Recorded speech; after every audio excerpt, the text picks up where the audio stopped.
매일매일 인생성경 오늘은 구약의 소예언서 중에 하나인 하박국 말씀을 함께 살펴보겠습니다. 오늘부터 토요일까지 하박국 1장, 2장 말씀을 함께 보겠고 3장 말씀은 5월 31일 일요일 본문이지요. 마지막 3장은 젊은이교회 금요기도의 현장 재개일인 6월 5일 날 같이 말씀을 나누도록 하겠습니다.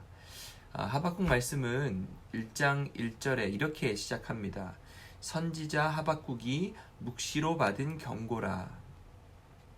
하박국은 BC 610년경에 활동했던 선지자로 알려져 있는데요. 이때는 이미 100년도 더 전에 북이스라엘이 멸망했고 또 남유다는 점점 강성해지는 바벨론 때문에 풍전등화의 위기 속에 있었습니다.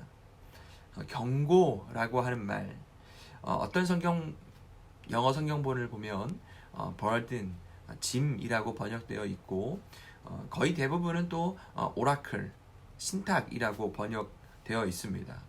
제가 궁금해서 히브리어 성경을 찾아봤더니 여기에 해당하는 마사라고 하는 말에는 두 가지 의미가 다 포함되어 있습니다.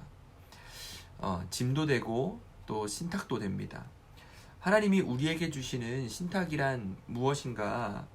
우리에게 짐을 지워 주시는 거예요. 부담을 주시는 겁니다. 그러면 하나님께서 도대체 자기 백성들에게 지워 주시는 짐은 무엇인가? 계속해서 살펴보도록 하겠습니다.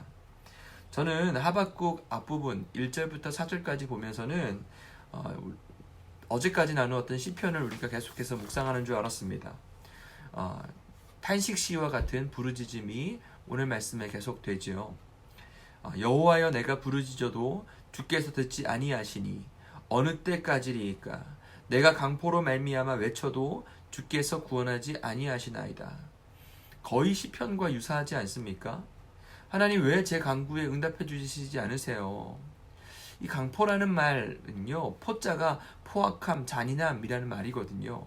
이렇게 잔인함이, 이렇게 포악함이 성행하는데 하나님은 어떻게 그냥 두고만 보십니까? 그렇게 말하고 있습니다.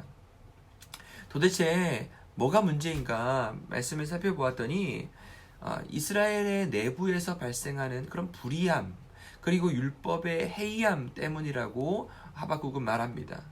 악인은 득세하고 의인은 오히려 피해를 보는 상황. 다윗의 시대로부터 무려 400년이 그대로 지났음에도 불구하고 여전히 세상 가운데 존재하는 악은 해결될 기미가 보이지 않습니다. 그런데 이런 상황에서 하박국은 정말 이 유다의 최악의 상황이 닥치게 될 것이다 라는 예언을 합니다. 6절인데요.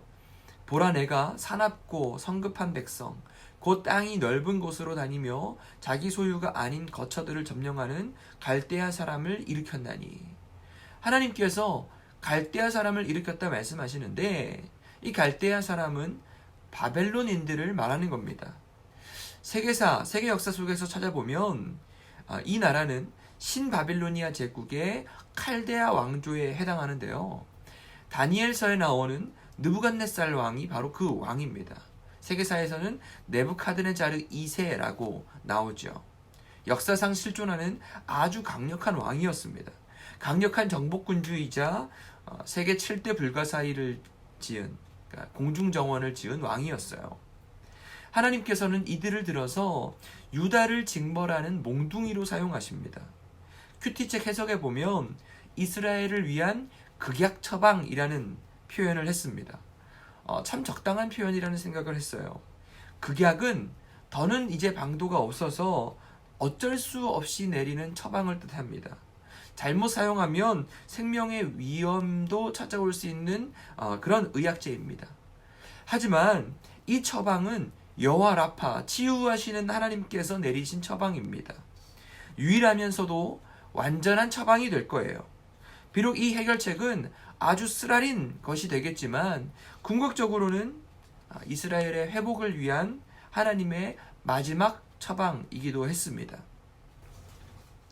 이러한 예언은 전하는 자나 듣는 자나 모두에게 부담이 되고 짐을 지우는 것입니다.